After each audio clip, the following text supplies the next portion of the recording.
கிறிஸ்தவ ஒலிபரப்பு கூட்டு ஸ்தாபனம் மூலம் இயேசுவுக்குள் புதுவாழ்வு என்ற நிகழ்ச்சி கூடாக உங்கள் அனைவரையும் மீண்டும் சந்திப்பதில் நான் பெருமகிழ்ச்சி அடைகிறேன். தேவனுடைய நாமம் மகிமை அடைவதாக. கண்களை மூடி ஆண்டவருடைய சமூகத்தில் எங்களை ஒப்புக் கொடுப்போம். என் இயேசு உன்னை தேடுகிறார், இடமுண்டோ மகனே உன்னுள்ளத்தில். என் இயேசு உன்னை தேடுகிறார், இடமுண்டோ மகளே உன்னுள்ளத்தில். கலங்கிடும் உன்னை காண்கின்றார், உன் கண்ணீரை துடைக்க வருகின்றார். கலங்கிடும் உன்னை காண்கின்றார், உன் கண்ணீரை துடைக்க வருகின்றார். உதவிடும் கரத்தை நீட்டுகிறார், உதவிடும் கரத்தை நீட்டுகிறார். உன் உள்ளத்தில் வாழ துடிக்கின்றார், உன் உள்ளத்தில் வாழ துடிக்கின்றார். என் இயேசு உன்னை தேடுகின்றார், இடமுண்டோ மகனே உன்னுள்ளத்தில். இடமுண்டோ மகளே உன்னுள்ளத்தில். வல்லமை நிறைந்த அன்பு தகப்பனே, இன்றைக்கும் தேடிக்கொண்டிருக்கிறவரே உம்மை துதிக்கிறோம், ஸ்தோத்திரிக்கிறோம், உம்மை மகிமைப்படுத்துகிறோம். அப்பா கர்த்தாவே, ஆவியானவரே, நீங்கள் இன்றைக்கு கொடுக்கும் இந்த செய்தியினூடாக நீர் யாரை தொட சித்தமாக இருக்கிறீரோ, நீர் யாரை தேடி அலைந்து கொண்டிருக்கிறீரோ கர்த்தாவே, அந்த உள்ளங்களை தொடும்படியாக உம்முடைய கரத்தில் நான் என்னை தாழ்த்தி ஒப்புக் கொடுக்கிறேன். நீங்கள் பேசுங்க கர்த்தாவே. அப்பா, உம்முடைய கிருபையும் இரக்கமும் மாறாததாக இருந்து இன்றைக்கும் பேசும்படி ஆண்டவரே நீர் இந்த இடத்திலே அழைத்து வந்திருக்கிறீரே, அதற்காக உமக்கு ஸ்தோத்திரம். இயேசுவே, உம்முடைய மகிமை நாமத்தினாலே ஜெபம் கேட்டு நிற்கிறேன் அன்பு தகப்பனே, ஆமென். இந்த நாளுக்கு உரிய மகுடம் உங்களுக்கு முன்பாக வைக்க நான் எடுத்துக்கொண்ட மகுடமானது நானே உன் பரிகாரி, நானே உன் பரிகாரி. இன்று உலகத்திலே நாங்கள் பார்க்கும்போது உலகத்திலே எத்தனை விதமான நோய்கள், திடுக்கிடும் நோய்களை நாங்கள் கேள்விப்படும் போது மருந்தே இல்லையே என்று சொல்லி கதறி எழும் மாந்தர்கள் இன்றைக்கு எத்தனை பேர் மடிந்து கொண்டு போய் கொண்டிருக்கிறார்கள். ஆனாலும் கூட ஆண்டவர் இன்றைக்கு உங்களிடத்திலே எது சொல்லும் இந்த வசனமானது எப்படியாக இருக்கின்றது? நானே உன் பரிகாரி, நானே உன் பரிகாரி. இதை யாத்திராகமம் 15ஆம் அதிகாரம் 26ஆம் வசனம் இவ்வண்ணமாக சொல்லுகின்றது. நீ உன் தேவனாகிய கர்த்தரின் சத்தத்தை கவனமாய் கேட்டு அவர் பார்வைக்கு செம்மையானவைகளை செய்து அவர் கட்டளைகளுக்கு செவி கொடுத்து அவருடைய நியமங்கள் யாவையும் கை கொண்டால் நான் எகிப்தியருக்கு வரப்பண்ணின வியாதிகளில் ஒன்றையும் உனக்கு வரப்பண்ணேன். நானே உன் பரிகாரியாகிய கர்த்தர் என்றார். ஹல்லேலூயா. நானே உன் பரிகாரியாகிய கர்த்தர் என்ற வார்த்தையை மாத்திரம் நாம் நம்முடைய அன்றாட வாழ்க்கையிலே எடுத்துக்கொண்டு அதன் முற்பகுதியை நாங்கள் பெரும்பாலும் விட்டு விடுகிறவர்களாக இருக்கின்றோம். இதனால் நாங்கள் அனுதினம் நோயோடும் நொடியோடும் மடிந்து கொண்டு போகிறவர்களாக உலகத்திலே காணப்படுகின்றோம். அங்கே முன்னே கொடுக்கப்பட்ட நியமங்களை நாங்கள் பார்ப்போமானால், நீ உன் தேவனாகிய கர்த்தரின் சத்தத்தை கவனமாய் கேட்டு.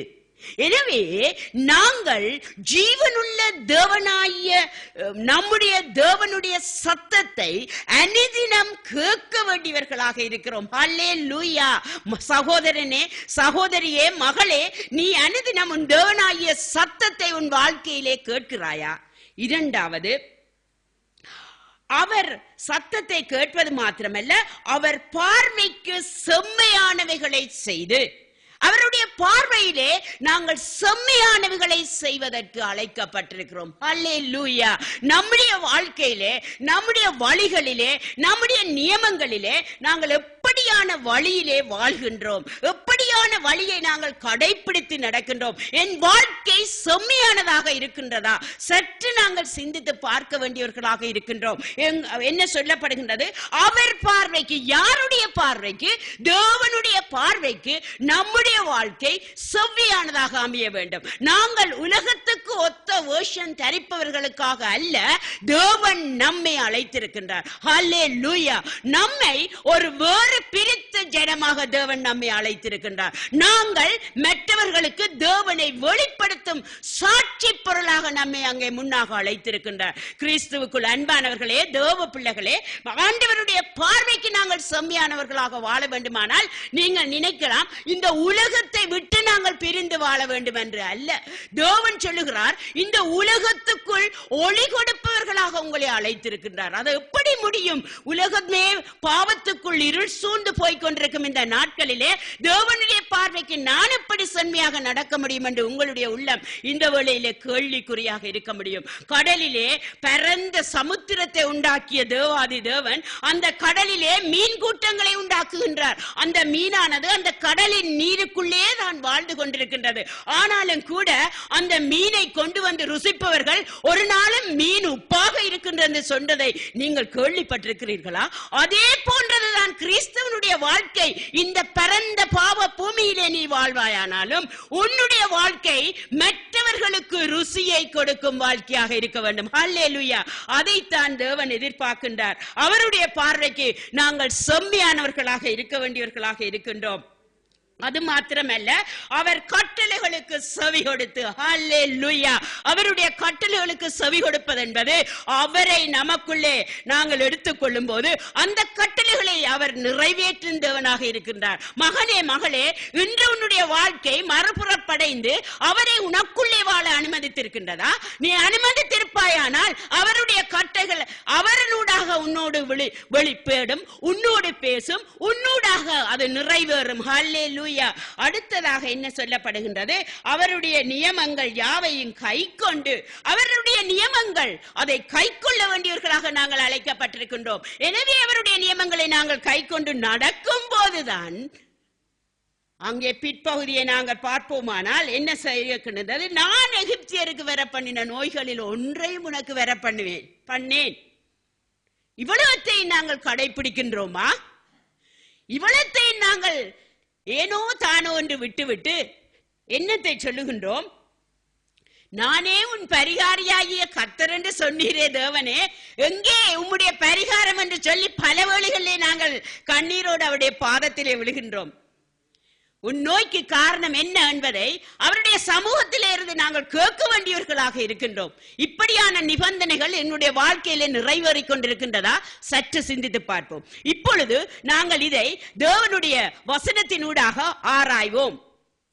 லூக்கா 7ஆம் அதிகாரத்தை நாங்கள் திருப்பிக் கொள்ளுவோமானால், நீங்கள் யாராவது வேதாகமத்தை வைத்திருப்பீர்களானால் இந்த வேளையிலே நீங்கள் திருப்பி என்னோடு நீங்கள் பின்தொடர்ந்து வருவீர்களானால் கர்த்தர் அந்த வசனத்தினூடாக உங்களோடு பேசுவார். 7ஆம் அதிகாரம் 1 முதல் 3 வரையான வசனங்களை வாசிக்க கேட்போமா? அவர் தம்முடைய வார்த்தைகளை எல்லாம் ஜனங்களுடைய காதுகள் கேட்கும்படி சொல்லி முடித்த பின்பு கப்பர்நகூமுக்கு போனார். இயேசு கிறிஸ்து தம்முடைய வார்த்தைகளை சொல்லி முடித்த பிற்பாடு அவர் வார்த்தையை கொடுக்கும் தேவனாக வந்தார், வார்த்தையாக வந்தார், வார்த்தையை ஜனங்களுக்கு கொடுத்தார். கொடுத்த பின்பு என்ன செய்கின்றார்? கப்பர்நகூமுக்கு போகின்றார். அங்கே 100க்கு அதிபதியாகிய ஒருவனுக்கு பிரியமான வேலைக்காரன் வியாதிப்பட்டு மரண அவஸ்தையா இருந்தான். என்ன நடக்கின்றது? அங்கே 100க்கு அதிபதியான ஒருவனுடைய வேலைக்காரன் வியாதியாக இருந்தது மாத்திரமல்ல, அந்த வியாதி எப்படியாக இருந்தது? மரண அவஸ்தைக்குள் அவனை கொண்டு போகும் வியாதியாக இருந்தது. அவன் இயேசுவை குறித்து கேள்விப்பட்ட போது அவர் வந்து தன் வேலைக்காரனை குணமாக்க வேண்டும் என்று அவரை வேண்டிக் கொள்ளும்படி யூதருடைய மூப்பரை அவரிடத்தில் அனுப்பினான். ஹல்லேலூயா. இந்த இடத்திலே நாங்கள் சற்று ஆழமாக நாங்கள் பார்க்க வேண்டியவர்களாக இருக்கின்றோம். இயேசுவை பற்றி யார் கேள்விப்படுகின்றான்? அந்த ரோம 100க்கு அதிபதி. அன்றைய நாட்களிலே ரோம அரசாங்கத்துக்கு கீழே பணிபுரியவர்களை இந்த தேவனுக்கு பிரியமான ஜனங்கள் என்று அழைக்கப்பட்ட யூத இஸ்ரவேலர் மிகவும் வெறுத்தனர் என்று சொல்லி வேதாகமம் சொல்லுகின்றது. அவன் புறசமயத்தவனாயிருந்தான், அவன் ரோமன். அவனுக்கு கீழே 100 சேவர்கள் இருந்தார்கள். அந்த 100 சேவர்களுக்கு மேற்பட்ட ஒருவனாக இருந்த ரோம நூற்றுக்கதிபனுடைய வேலைக்காரன் அங்கே சுகயினமாக இருக்கின்றான். அவன் யாரை குறித்து கேள்விப்படுகின்றான்?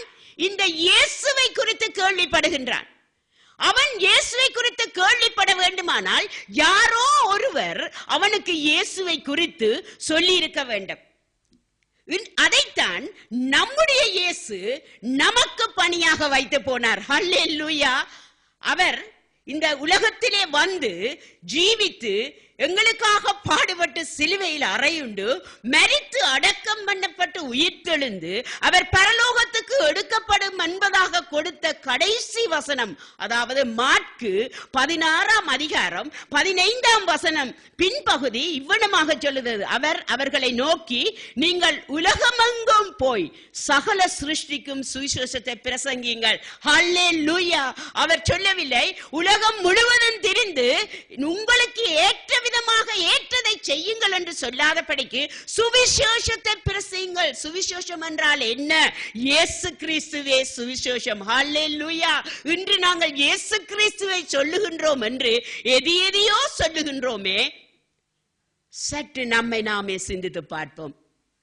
இங்கே இந்த ரோமனான நூற்றுக்கு அதிபதிக்கு இந்த இயேசுவை குறித்து யாரோ சொன்னார்கள். எப்படி சொன்னார்கள்? அவர் குணப்படுத்தும் வைத்தியர் என்று சொல்லி இருக்க வேண்டும். எனவேதான் அவனுடைய உள்ளத்திலே ஆழமாக விழுந்த ஒரு விதை என்ன செய்கின்றது? இந்த வைத்தியரான இயேசு என்னுடைய வேலைக்காரனை குணப்படுத்த வேண்டும் என்று சொல்லி அவன் என்ன செய்கிறான்? அதே யூதருடைய மூப்பர்களை அழைக்கும் அளவுக்கு அவன் இந்த யூத மூப்பர்களை நேசிக்கிறவனாக இருந்தான். ஹல்லேலூயா. புற சமயத்தவரை ஒதுக்கி தள்ளிய யூதரை அழைக்கக்கூடிய அளவுக்கு அந்த ரோம நூற்றுக்கு அதிபதி அன்புள்ளவனாகவும் பண்புள்ளவனாகவும் பணிவுள்ளவனாகவும் காணப்பட்டான். அந்த குணமே அவனை அந்த நூற்றுக்கு அதிபதி அந்த மூப்பர்களை அழைக்க வைத்தது மாத்திரமல்ல, என்ன செய்கின்றான்? அவர் அழைத்து இயேசுவினிடத்திலே அனுப்புகிறான் என்று சொல்லி நாங்கள் வாசிக்க கேட்டோம். இங்கே என்ன சொல்லுகிறது என்றால், நம்முடைய கடமை, நமக்கு கொடுக்கப்பட்ட கடமை 1 கொரிந்தியர் 9:16 சொல்லுகின்றது. பவுல் சொல்லுகின்றார், சுவிசேஷத்தை நான் பிரசங்கிக்கு வந்தும் மேன்மை பாராட்ட எனக்கு இடமில்லை. ஹல்லேலூயா. சுவிசேஷத்தை பிரசங்கிக்குவதற்காக அழைக்கப்பட்ட பவுலே சொல்லுகிறார், இதை குறித்து மேன்மை பாராட்ட எனக்கு ஒன்றுமில்லை, அது என் மேல் விழுந்த கடமையாக இருக்கின்றது. ஹல்லேலூயா. நம்மேல் ஒவ்வொருவர் மேலும், அழைக்கப்பட்ட ஒவ்வொரு கிறிஸ்தவனின் மேலும், ஒவ்வொரு கிறிஸ்தவனின் மேலும் விழுந்த கடமையாக இந்த சுவிசேஷம் இருக்கின்றது. சுவிசேஷத்தை நான் பிரசங்கியாது இருப்பேனானால் எனக்கு ஐயோ, எனக்கு ஐயோ என்று சொல்லி இந்த வார்த்தை சொல்லுகின்றது.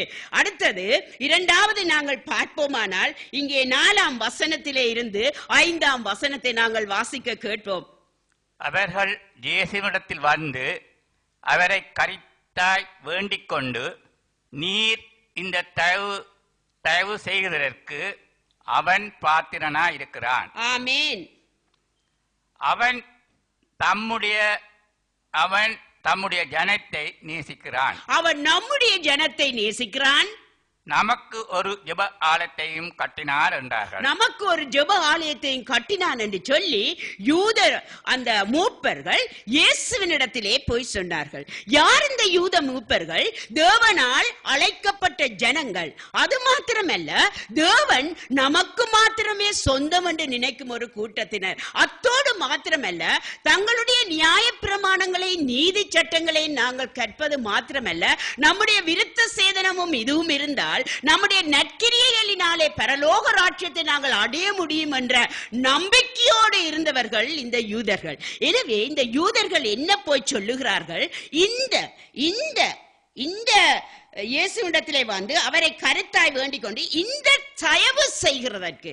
இப்படியான தயவை நீர் இந்த 100க்கு அதிபதிக்கு செய்கிறதற்கு அவன் பாத்திரனாயிருக்கிறான் என்று சொல்லி தங்களுடைய அறிவுக்கு ஏற்றதாக இயேசுவிடத்திலே அங்கே சொல்லுகிறார்கள். என்ன சொல்லுகிறார்கள்?